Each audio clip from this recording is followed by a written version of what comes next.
Hey, Lois.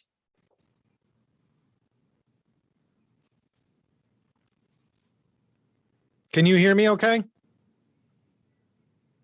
I hear you great. Thanks. Oh, all right. Yeah, we were having a little bit of a trouble just getting the live stream going, but it looks like we are set. It should be starting any minute. I'm just opening up Facebook and we will jump in. It's great to have you here. Thank you. I thought the 9:30 was when the Zoom was. So Oh. I didn't know you were doing in person. I will try to make it in person. Yeah, yep, absolutely. And we're on Facebook too. I will see if we have folks that are joining us here. And if you're joining us on Facebook, feel free to give us a comment there. Yeah, so we're at 9:30 in person. We're at the library. We're studying Ezra and Nehemiah and kind of looking at that, but also in conversation with Isaiah and Haggai and Jeremiah and a bunch of other stuff. So it should be good. So it's great, but it's great to have you here with us. So we're live now. We're on Facebook. And if folks are joining us on Facebook again, if you have any questions or comments, you can leave that there. But yeah, so we're in person at 9:30 and we'll be online at 11. And if you make comments on the video, because I know a lot of folks watch this later, just leave the comments or questions and I'll try to get to them as soon as I can. And just so you know, I need to leave at 11:20. So you haven't done anything wrong. Okay. Okay. That sounds good. It's good to know. It's good to know. Well, I'll listen later then. That sounds great. That sounds great. Well, let's start by just saying a prayer. Let's pray. God of love and light, you call us as your church, as a community, but also into sacred spaces. And you invite us to create those sacred spaces and establish them not just for the worshiping community, but for all of your children. So continue to comfort us, to challenge us, to open our hearts, our doors, and our hands, not only to you, but to one another. In Jesus' name we pray. Amen. So last week we were talking and I got cut off a little bit. So if you're joining us, we had some technical issues. We got cut up in a little bit of the live stream last week. We were talking about Ezra 1 through 1 through 2. Today we're going to talk about 3 through 6. But we're not going to read through all of those aspects, but we're going to kind of specifically touch on some major issues in Ezra 3 and 4 and stuff, Lois, too, that you're probably aware of, but I just want to kind of cover for some folks because Ezra is written in the post-exile, right? So just kind of reiterate some things that happened last week that sets up this week. So we're going to kind of cover several hundred years of Israel history real quick. So originally we're going to go all the way back to Genesis, right? So Israel is the name that is given to Jacob after he struggles with God. He's given the name Israel. Jacob has 12 sons. Those sons, in the midst of all of the stuff that's going on with Joseph and his amazing Technicolor Dreamcoat, for those of you who know that story, Jacob, that is Israel, and his 12 sons end up in Egypt. And that is where Genesis ends. Exodus picks up years later, where each of those sons, kind of a tribe, has developed. Their descendants have formed 12 tribes that are enslaved. They are the Hebrew people enslaved in Egypt. Then we have Moses and everything that happens with Moses and the liberation of the Hebrew people, the Israelites, from Egypt. And they are brought into the wilderness. And in the wilderness, they are provided for by God by eating quail and by eating manna. And God provides water from the rock. And they live in these booths, these huts, these tabernacles that they live in as they make their way to the promised land. When they get to the promised land, all of the people who had left from Egypt, a generation dies in the 40 years of wandering in the wilderness. And then the new generation enters into the promised land with Joshua at their head. The book of Joshua is a little bit complicated in terms of genocide and conquest narratives. We won't get into that here, except to say they enter into the land. The first thing they do is they establish an altar to God. Right. Now let's go forward all the way through Joshua and through Judges, and we come to Samuel and we come to Israel's demand for a king. They set up King Saul, but then we have King David. And this is where a lot of folks know the stories of King David. Now, King David is an extremely complicated figure. For a variety of reasons, we often hold him up as this emblem of faith. I would do so with great fear and trembling because there's a lot in David's history that is not exemplary. whether it is what I would call the rape of Bathsheba. And people will say, wait a second, it doesn't say that he raped her. Well, she has zero agency. She has zero choice. There is zero, he sees her, he wants her, he takes her. And I don't think it's a big leap, and neither do many other biblical scholars, that there was not consent there. But then also, again, immediately after that story, a story, Lois, we never tell in scripture because it's not child-friendly, is the actual explicit rape of Tamar by her brother. And David finds out about it and does nothing because the brother that rapes her is his firstborn, and he feels bad. He doesn't want to do anything to him. So he stands by and allows that incestual rape to happen. It's horrific that happens.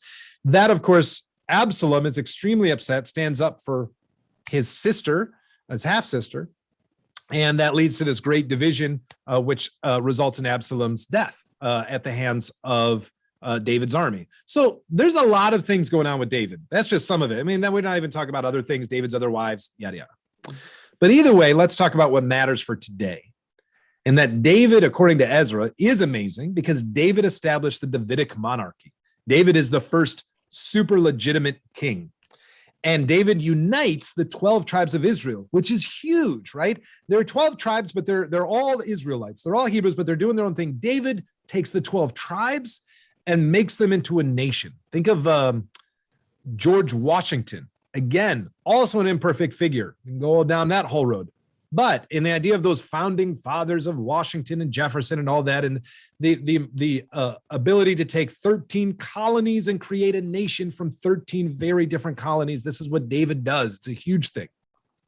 And establishes the kingdom center, his Washington, D.C., similarly, in the middle of those 12, right? Not in one person's territory, but kind of in the middle of them, as Jerusalem, the city of David, the tabernacle, the chest of the covenant, the ark of the covenant is brought there. And then, of course, it's David's son Solomon who builds the temple to God. David builds himself this massive palace.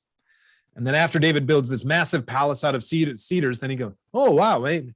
No, I built this huge palace. Maybe I should have built something for God. He says, I'm going to build a palace for God. And God says, no, you're not going to do that. Your son will. Solomon builds this amazing temple.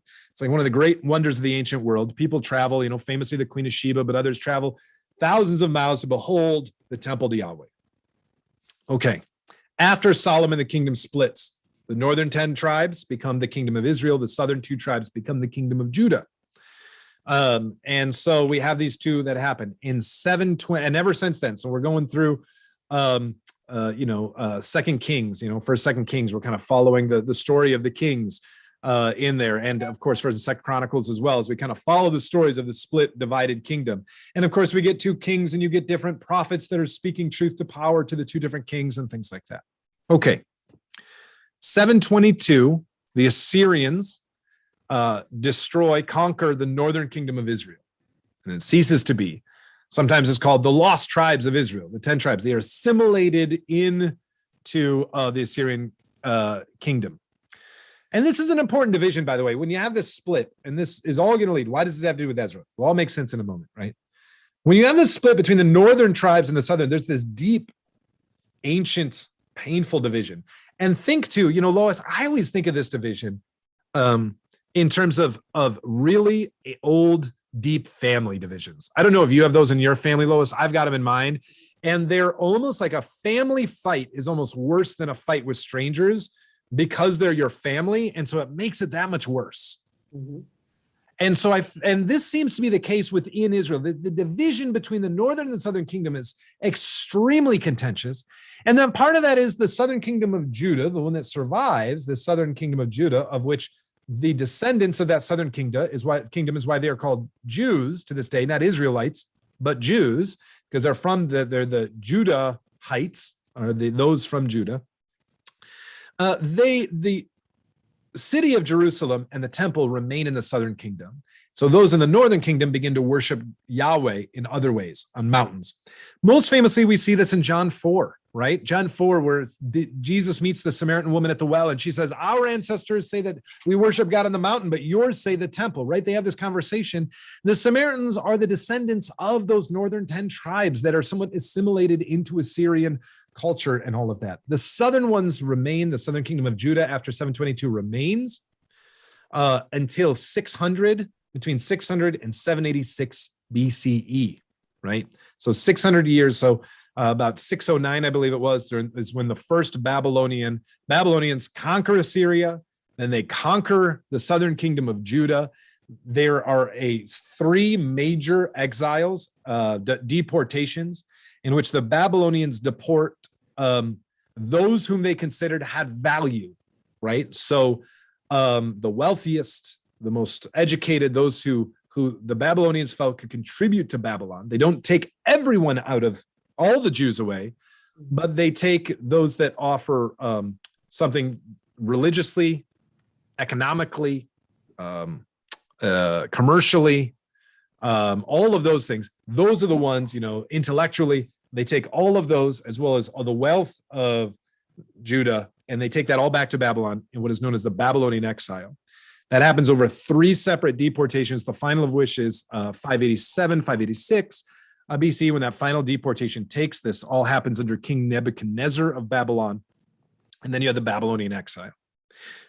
Lois, I would say that there is you cannot overestimate the impact of the Babylonian exile on the people of faith. It's just extraordinarily devastating. This is where we get, of course, one of my favorite Psalms and least favorite Psalms. I don't know how you feel about Psalm 137. By the waters of Babylon, there we sat down, and yea, we wept as we remembered Zion, as our captors asked of us to sing them a song, the songs of Zion.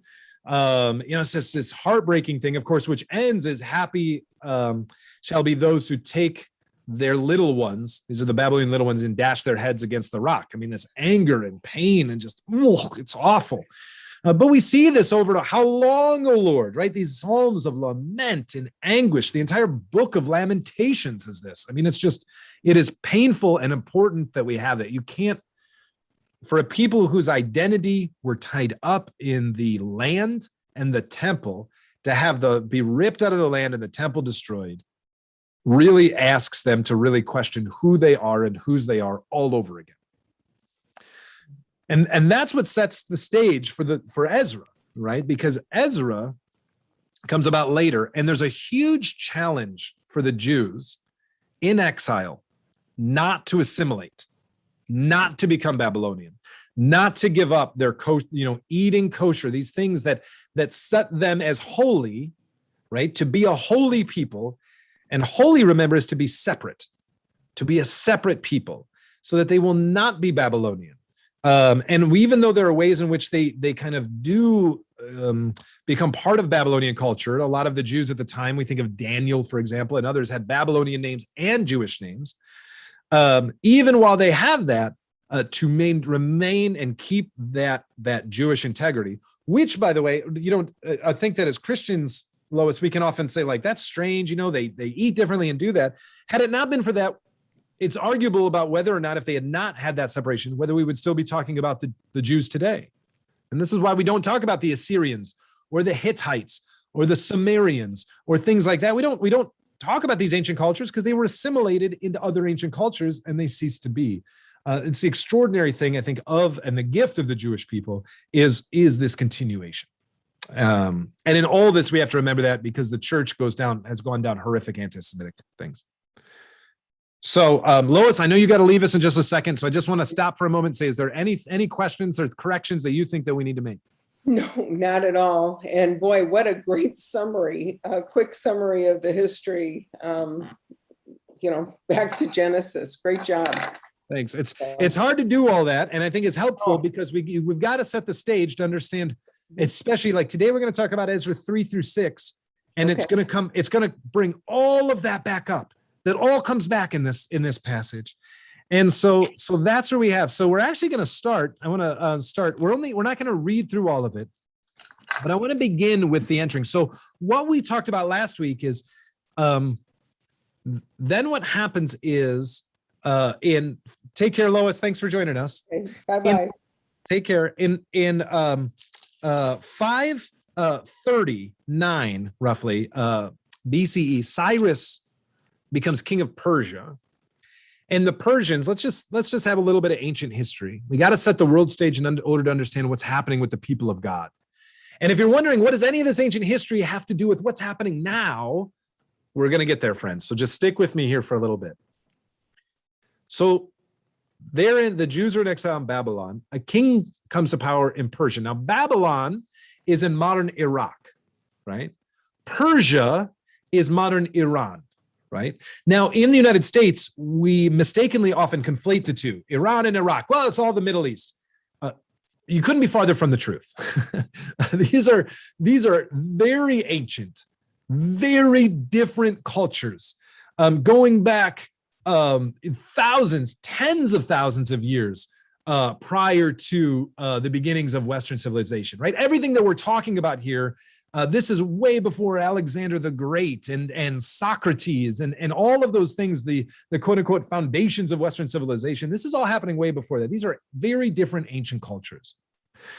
But we talked about the Assyrians, which is kind of modern Assyria, Lebanon, Jordan, areas of northern Iraq there. They were taken over by Nebuchadnezzar and the Babylonians coming from kind of Mesopotamia and that kind of southern Iraq area between the Tigris and the Euphrates. And now we're going to talk about King Cyrus out of Persia. And again, Persia's farther east in Iran. Cyrus and the Persian Empire, is the beginning of the Persian Empire as it begins to dominate the world and will lead to be a massive empire going from India in the east all the way to Greece in the west. Not all under Cyrus, later under Xerxes and other folks, but that this kind of massive Persian Empire that is created, that happens. But the first thing that happens is Cyrus conquers the Babylonians, and of course, in conquering the Babylonians, then is conquering the Jews in Babylonian exile. And Cyrus the Persian, this is kind of reiterating what we were talking about last week, is stirred, it tells us in the book of Ezra, is stirred by the Spirit of God to relocate, to allow the Jews in exile to return back to the promised land. Cyrus is called at times the Messiah for doing this, the great liberator of the people. And there are a lot of connections to just as the Israelites were brought out of Egypt and into the promised land, right? And when I say into the promised land, it's a back to the promised land. Remember that the promised land was promised to Abraham. And so it's similarly, there's a lot of connections that we have between the Exodus from Egypt and this what happens in Ezra chapter 1 and chapter 2, with Cyrus returning the Jewish people that are in exile back to the land so that they can build a temple to God. Now, remember, why does Moses want the Israelites brought out of Egypt? So they can go into the wilderness to worship God. In the same way, it says that Cyrus the Persia, right, the spirit, that the Lord stirred the spirit of King Cyrus of Persia, so that they may build Yahweh, a house of the Lord in Jerusalem, in Judah, right? So this is what is happening there, that's going on there, is that we're having this kind of return. And it is in some sense being set up in the book of Ezra as a second Exodus, as this return. And so things happen that parallel that in chapter 1 and chapter 2. And one is that all of the people, just as the Israelites take the plunder and wealth of Egypt with them into the Exodus, so too they are given a lot of wealth from neighbors. There's this free will offering as well as wealth from Cyrus to kind of go back and reestablish this kingdom. Now, why does Cyrus do this? Okay, on the one hand, there's the theological interpretation, which is that God is stirring the spirit of Cyrus. But lest we think that Cyrus is this magnificent, magnanimous, benevolent overlord, Cyrus understood something that later emperors would realize and kind of establishes this. We talked about this last week in kind of the Cyrus cyclical, which is this cylinder that has this kind of first bill of human rights, this declaration of human rights, in which Cyrus says that people are allowed to, the people under his rule are allowed to worship whom they want to worship, to have a degree of self-autonomy, to kind of live their lives to the fullest. They're not going to do what the Babylonians did. They're not going to be ripped out of their land and relocated, but they'll be allowed to live fruitfully and doing that, because Cyrus realized what Alexander the Great would later realize, what the Romans would later realize, what others would later realize, which is it's easier to dominate and control a group of people if they're given a certain degree of self-autonomy. So Cyrus says, yes, I'm going to relocate and return the Jews to the land. And while it may be the Spirit of Yahweh that's doing that, on the other side, he has also ensured an extremely loyal group of subjects in control of Jerusalem and that Palestinian area, which of course is a very instrumental area connecting the three great land masses of what we now call Europe, Asia, and Africa. So having a loyal group of subjects there that have their own autonomy, yet still owe taxes and homage to Persia, this is a big deal, right? So it's not like he's acting completely out of his own magnanimity there. That's happening. There are some other pieces there. Of course, Ezra chapter 2, we have the list of all of those, the descendants of those who are now returning back to the land. These are the descendants of those who were taken in exile that are going back into the land. So I want to read this passage here that comes to us from Ezra. It's chapter 2, beginning in verse 68. That says, as soon as they came to the house of the Lord in Jerusalem, some of the heads of family made freewill offerings to the house of the Lord to erect it on the site. According to their resources, they gave to the building fund 61,000 derricks of gold, 5,000 minas of silver, 100 priestly robes. And the priests, the Levites, and some of the people living in Jerusalem and its vicinity. And the singers and the gatekeepers and the temple servants lived in their towns, and all of Israel in their towns. Okay, so a couple things are happening here. I'm trying to decide if I want to read a little bit more. You know what? I'm going to read a little bit more. Let's go into chapter 3 a little bit, and we'll kind of reflect on this. When the 7th month came, the Israelites were in the towns, and the people had gathered in Jerusalem. And then Yeshua, son of Yozadak, with his fellow priests, and Zerubbabel, son of Shealtiel, with his kin, set out to build an altar of the God of Israel, to offer burnt offerings on it, as prescribed by the law of Moses, the man of God. And they set up the altar on its foundation, because they were in dread of the neighboring peoples.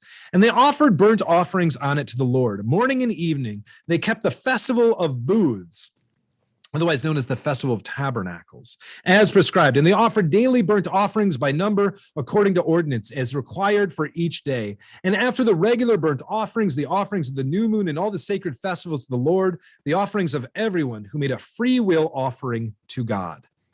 From the first day of the 7th month, they began to offer burnt offerings to the Lord, but the foundation of the temple had not yet been laid.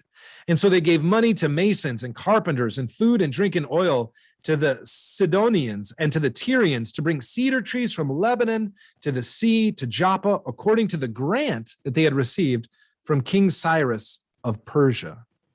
And in the 2nd year after their arrival at the house of the God at Jerusalem, in the 2nd month, Zerubbabel, son of Shealtiel, and Yeshua, son of Yozadak, made a beginning, together with the rest of their people, the priests and the Levites, and all who had come to Jerusalem from captivity. And they appointed the Levites from 20 years old and upward to have oversight over the work of the house of the Lord. And Yeshua with his sons and his kins, Kadmiel and his sons Binnui and Hadovia, along with the sons of Henadad and the Levites and their sons and kin, together took charge of the workers in the house of the Lord. When the builders laid the foundations of the temple of the Lord, the priests in their vestments were stationed to praise the Lord with trumpets, and the Levites and the sons of Asaph and the cymbals according to the directions of King David of Israel. And they sang responsively, praising and giving thanks to the Lord, saying, for he is good, for his steadfast love endures forever toward Israel. And all the people resounded with a great shout, and they praised the Lord, because the foundation of the house of the Lord was laid. Okay, there's a little more there. I don't want to read all of chapter 3. We're going to come back to it. So let's talk about what's happening. There's a joy, an excitement, a fervor for going back and reestablishing, right? We're going to go back into the land. There is, if you'll forgive the term, this idea of making Israel great again. We want to go back to the way that things were, back when we had the temple, even back to this idea of when King David was there, right? When King David was the descendant, right? When King David was in charge. This is a huge thing, right? That we have descendants, and we just talked about that these are people who are descended back from that united monarchy. There's this joy and this hope of going back, of reestablishing what Israel was when its grand heyday under King David, under King Solomon, building the temple to the Lord.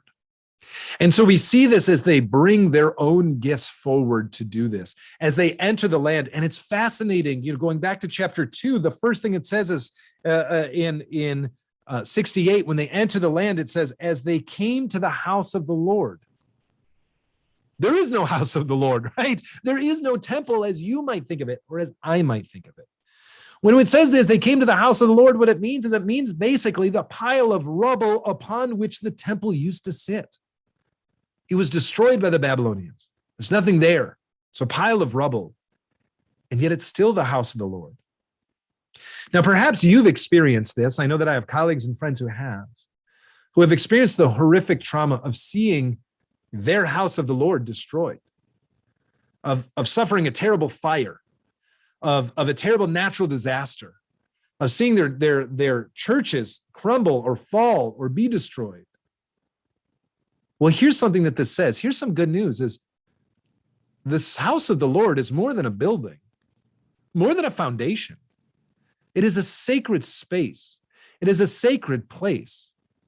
And it's established not only by the physical location, but also by the people of faith who are gathered at that location.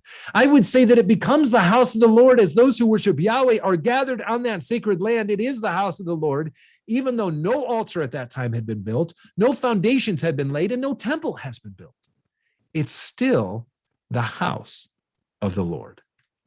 And that, I think, is an extraordinary thing and something important for us to remember in this day and age as we see what's happening to our churches, that the house of the Lord is something more than just a physical location, but it is something that goes beyond our physical building. It is a spirit, a sacredness of that place. And they know that when they come in. And of course, then what do they do? Zerubbabel builds a temple, and Yeshua, they build this temple, an altar to God, just as Joshua did upon crossing the Jordan River and entering into the promised land. An altar is set up. And then they celebrate the Festival of Booths. Now, the Festival of Booths and Tabernacles, for many Christians, is what is the Festival of Booths or Tabernacles, right? So this is a fall festival that often happens that happens every year in the Jewish calendar. And it's to remember the time in the wilderness. Often there'll be when I was in Northampton, the Jewish community would set up a sukkot, a makeshift kind of dwelling place at the park, Pulaski Park there. And what it is it's to remember the makeshift dwelling places, these houses, these booths that the Israelites lived in the wilderness. And it's a reminder, too, of that time in the wilderness when the Israelites had to rely on God for everything. Now, many of us, we live in a time when we don't rely on God for everything. We pull ourselves up by our bootstraps. We come with all these myths that we are who we are, that we've done it on our own. There's that rugged American individualism. But the reality is that all that we have and all that we do, we stand not only upon the shoulders of those who came before, or many of us stand on, unfortunately, upon systems of privilege, but we also stand upon the providence of God, right? And so the Festival of Tabernacles reminds us of the time when we had been brought out of Egypt, when we had nothing. And God had to provide everything, the food that we ate, the water that we drank, the homes that we built for ourselves were not grand permanent palaces. They were temporary. And so there's this focus on the providence of God as they enter into this new land, as they return to the land after this Babylonian exile, to remember that it is to God that they own everything. They are the people of God. And so it is to God and to God's providence that they own everything. It's to God that they give thanks for coming back to the land, because it was God who worked through Cyrus. It wasn't just Cyrus that they owe their thanks to, but it is God. And it is God who will provide for them as they reestablish and rebuild a temple, a community, and the city of God there in Jerusalem. And so they not only do that, but then the offerings. And if you go back to Leviticus 9 and you hear the offerings, what they're doing as prescribed in Mosaic law is they are reinstituting these rituals that they have not been able to do in the land far away. They're reinstituting them once again within this land, in this new place of God, the house of God, upon the altar. These rhythms of worship, they're getting back to the best of who they were, remembering that their dedication is not to a king, their dedication is not to something greater. It is ultimately to God, who has called them and chosen them to be a blessing to all nations. Remember, going all the way back, right? This is the promised land, because going back to Genesis 12, and then later in Genesis 15, the land that is promised to Abraham, right? And it is promised so that Abraham will be is blessed to be a blessing to all nations, right? That is their focus. That is what they will do. And so that's what we're beginning to see here. We're beginning to see the Levitical order of priests and sacrifices. All of this is coming back. We're returning to it. The hymns of praise, they're going back to it. There is this vision that is captured in the prophet Isaiah. So if we go to Isaiah in the 60th chapter, we see this vision of what it's going to look like when we come back. What will it look like post-exile? What will the land look like? What will the temple look like? What will the worship of God look like? And so I want to read to you a passage. This is Isaiah 60, beginning in verse 10. Isaiah 60, verse 10. Foreigners shall build up your walls, and the kings shall minister to you. For it is in my wrath that I struck you down, but in my favor that I have mercy upon you. Your gates shall always be open, day and night. They shall not be shut, so that the nations shall bring you their wealth, and with kings led in procession. For the nation and the kingdom that will not serve you shall perish, and those nations shall be laid utterly to waste. But the glory of Lebanon shall come to you, the cypress, the plane, and the pine, to beautify the place of my sanctuary, and I will glorify where my feet rest.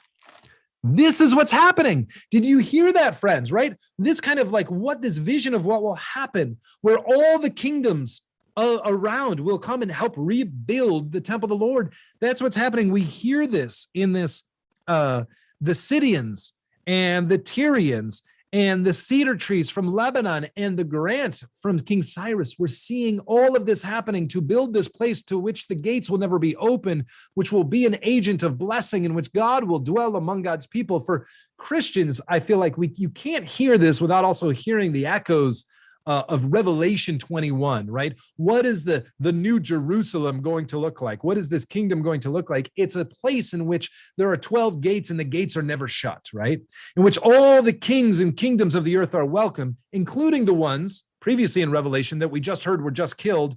Nope, those enemies are welcome within this kingdom. We hear them coming together to celebrate before the kingdom of God, to give praise at the foot of not the lion, not the conqueror, but rather the lamb, the one who comes in peace. And that again, we see echoes of John in Revelation, picking up this image from Isaiah.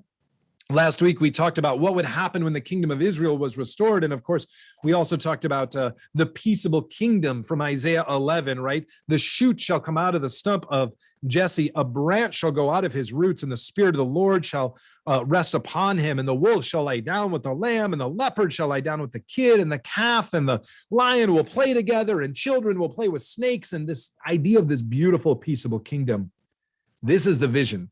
This is what Zerubbabel and Yeshua and all of these people are imagining. This is what's going to happen. And this is what we should be imagining. This is the opportunity to learn from all of the mistakes of Israel and Judah, all of the mistakes of David and Solomon, right? Because we remember that the theological interpretation over why the northern kingdom was destroyed and why the southern kingdom was taken into exile was because they weren't caring for the least of these.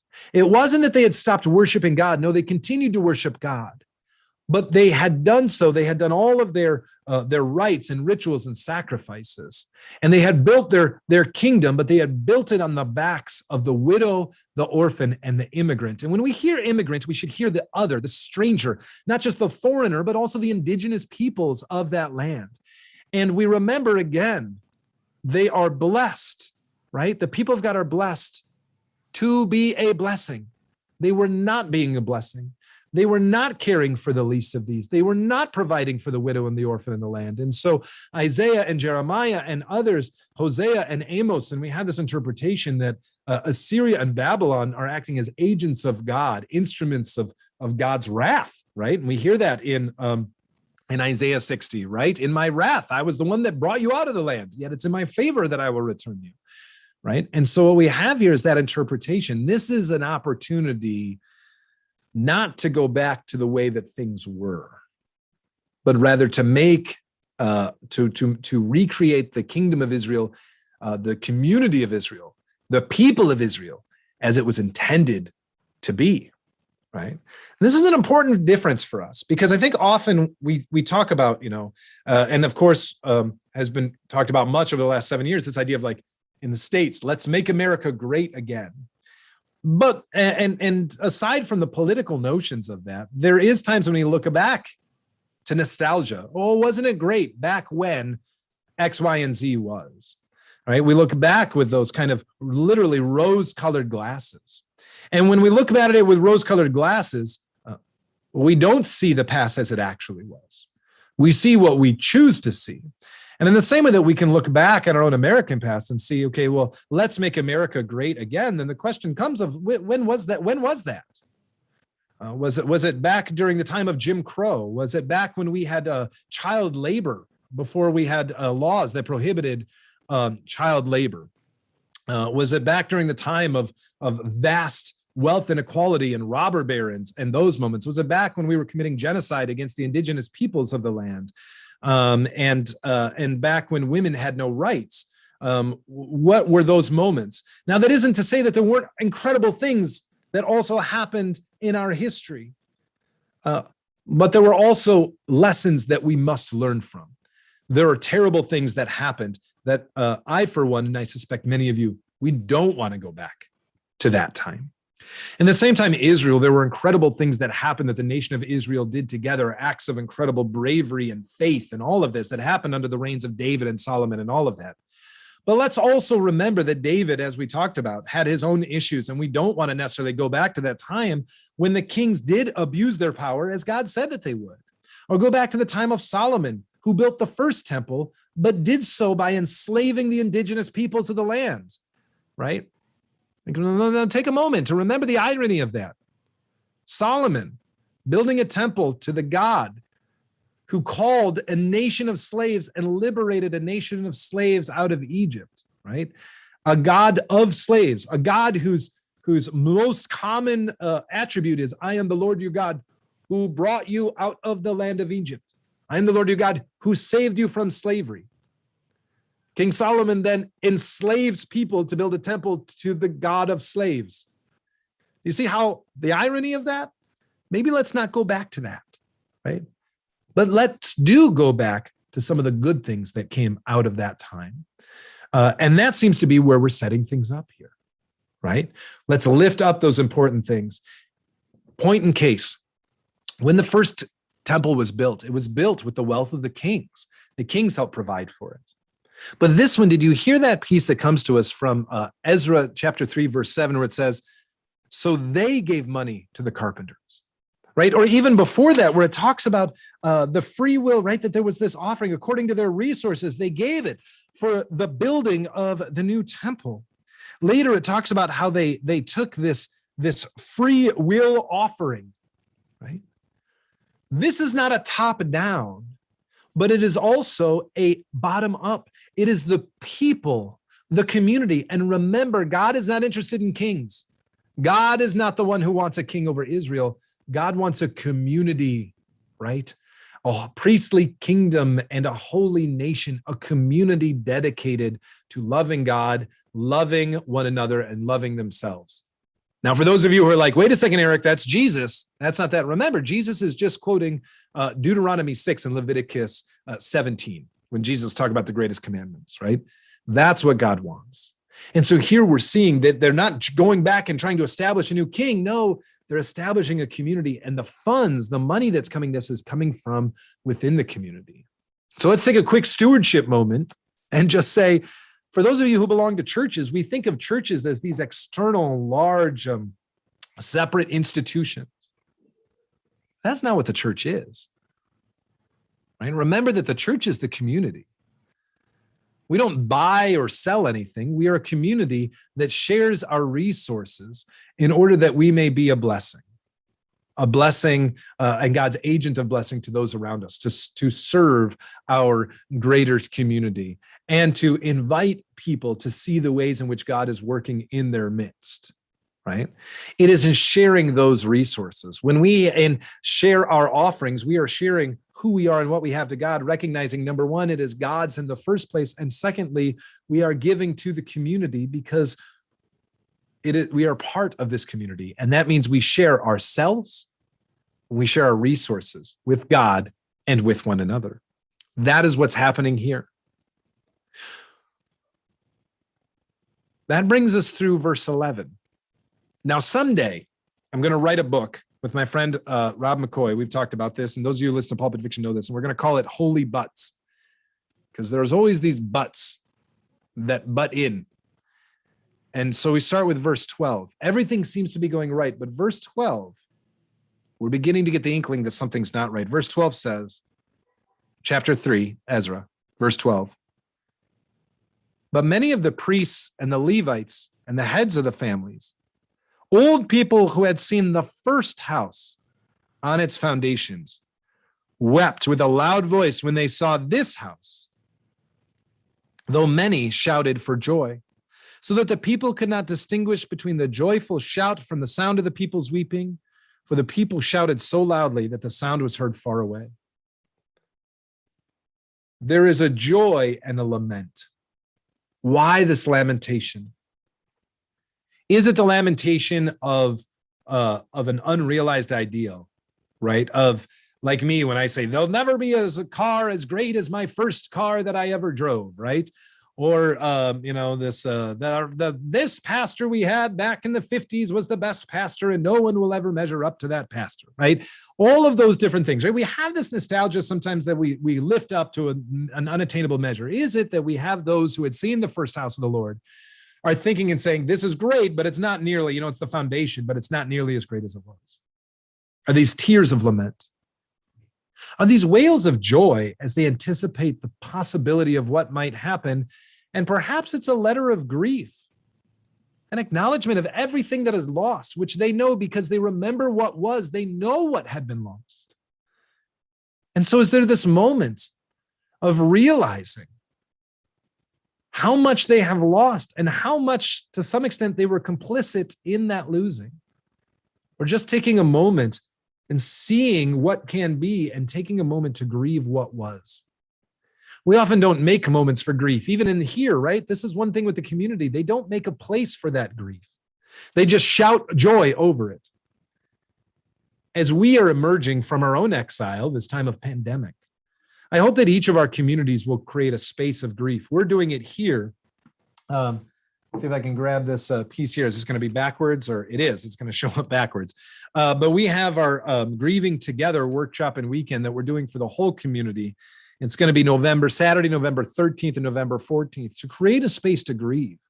Because until we grieve what has been lost, until we grieve what was, and until we grieve and perhaps even learn from that, it's very difficult to move into where God is calling us to be. And we've lost a lot. And there's much we need to grieve and much we need to lament and much we probably need to repent in this time. And so that, I think, needs to happen. And it's interesting that here it doesn't happen. There is no space for that lamentation, but it is important that it's noted. I think that leads us into 4 in this next little piece. We're going to read just the beginning of 4. We had an inkling of this, a whisper of it that came earlier, if you caught it, back when we were reading Ezra chapter 3, and it says in verse 3, chapter 3, they set up an altar on its foundation because they were in dread of the neighboring peoples, or some translations will say despite their fear of the neighboring peoples, right? They were afraid, but they did it anyway. What is the deal with the neighboring peoples? Well, it's chapter 4, Ezra. When the adversaries of Judah and Benjamin heard that the returned exiles were building a temple to the Lord, the God of Israel, they approached Zerubbabel and the heads of the families and said to them, "Let us build with you, For we worship your God as you do, and we have been sacrificing to him ever since the king of Assyria brought us here. Now, this is interesting, right? These are listed as the enemies of Judah and Benjamin. Who are these enemies? Now, biblical scholars are divided a bit on who the enemies are. One thought is that these enemies, because it specifically says the adversaries of Judah and Benjamin. Well, who are the adversaries of Judah and Benjamin? We're not talking about the Babylonians, because it would say that. And Zerubbabel means one who was planted in Babylon, right? So Zerubbabel, even his name, it's interesting, we don't have his Hebrew name, we have his Babylonian name that means planted in Babylon. So we're not talking about the Babylonians, those enemies of the tribes of Benjamin and Judah. We're going back to the old division between the northern kingdom and the southern kingdom, right? The northern 10 tribes of the Israelites and the southern 2 tribes, which were the tribes of Benjamin and Judah. So we're going all the way back there to remember that we're going back to this family division. They're all Israelites. These are those of the northern tribes who had been conquered by the Assyrians, and yet this whole time have been worshiping Yahweh. When the exiles are returning, as they're coming back, what they say is, you're building a temple to Yahweh, build with us. And here's the fascinating thing. We talk about the fact that those exiles kind of want to make Israel great again. They want to go back to that ideal of the Davidic monarchy. Well, so do these folks who are already there. They're excited to rebuild the temple too. Now, remember, those northern tribes had begun to worship Yahweh on the mountain, but clearly there's a desire to rebuild, to return to temple worship, to rebuild temple worship. Now, the other idea is that perhaps these adversaries were the Jews that were left behind. Not all of the Jews were taken away into exile. There were those that were left behind, those who were not considered of value to the Babylonian people or worthy of being brought back to Babylon, and they were left. Either they were not thought to give any sort of economic, intellectual, artistic, or religious value, right? So the lower, the marginalized society, some of those that were left in Babylon, and perhaps we're talking about them, that group too, the Jews who were left behind. But either way, we see groups of people that are anxious to join with the exiles in reestablishing what was. They too want to go back to learn from the past and try to live back into where God originally called Israel to be. This kingdom that would be a blessing to all nations, this priestly kingdom, this holy nation. When you hear me say that, Eric, what are you talking about? That comes from Exodus 19, right before the 10 Commandments, as God is establishing God's covenant with God's people as a priestly kingdom. And remember, the priestly kingdom, those who are to connect, right? To connect the divine with the community. They're to be a priestly kingdom, to be a blessing, an agent of blessing. And holy nation, those who are set apart, right? Those who are different. This sounds like a great thing. They show up, and here is a group of people who maybe we were adversaries in the past, but now we are going to be together. Again, think of Isaiah 11. What is Isaiah 11? What is going to happen but the restoration of Israel, but the peaceable kingdom in which ancient adversaries, right? The wolf and the lamb, the lion and the calf, the child and the snake, they will come together. This is it. Old adversaries coming together. This is the moment that we have been waiting for. But, this is an unholy but. Verse 3. But Zerubbabel, Yeshua, and the rest of the heads of the family in Israel said to them, you shall have no part with us in the building of a house to our God, but we alone will build to the Lord, the God of Israel, as the king Cyrus of Persia has commanded us. Beloved, we were so close. We were so close. And it's so fascinating here what Zerubbabel, the justification Zerubbabel gives. And it's not because of what God had commanded, and it's not because of what God has done, or what God has told them, or what God is doing. No, they refuse and reject their neighbors because of Cyrus. They're worried about perhaps what Cyrus will do. They're worried about what this foreign king will do. And they're going to allow that concern over maintaining the status of privilege with this foreign king to keep them from reconciling with their ancient family.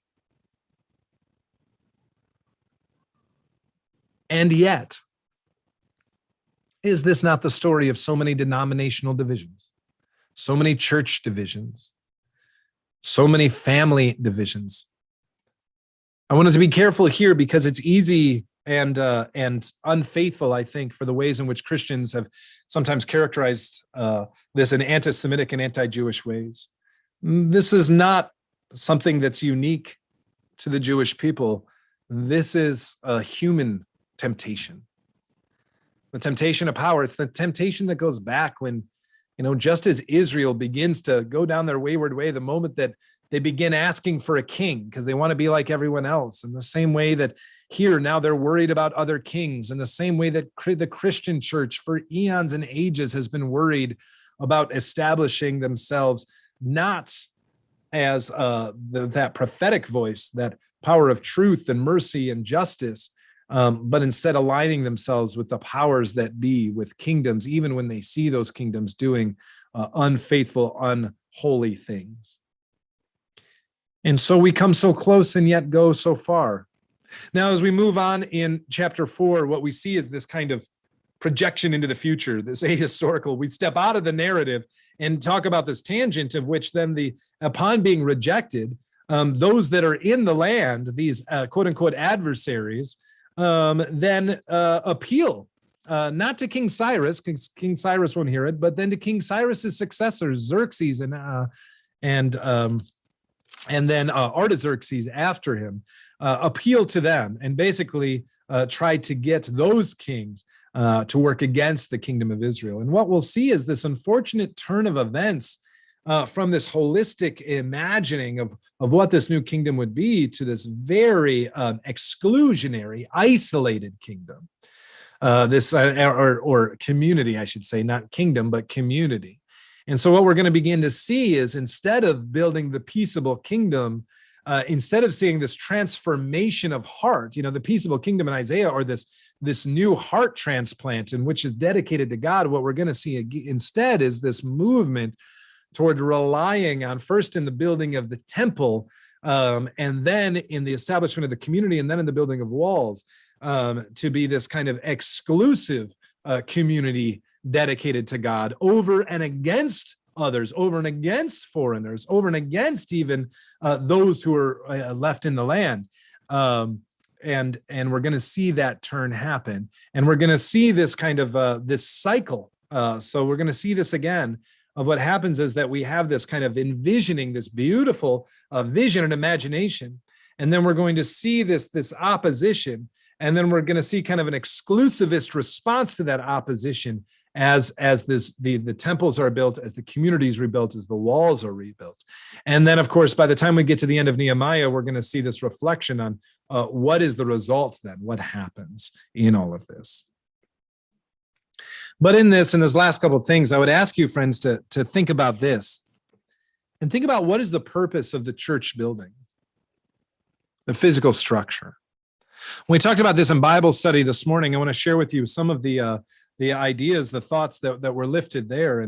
And people in Bible study this morning shared that what is the purpose of the church? It is a physical place to worship God. It is a place for potluck suppers. I want to come back. That was actually the first thing, was potluck suppers. I want to come back to that because I think it was said in jest and yet really hits the nail on the head. It's a visual reminder to pause and stop in the busyness of our lives to be with others and to be with God. And it's a reminder of God's presence on earth. It is not a private clubhouse. The church is a place with potluck suppers where everyone can come together. It is a place where everyone can come together, not just to serve our community, but all communities, to be a blessing to all communities. We make sacrifices of who we are and share who we are and what we have in order to share who we are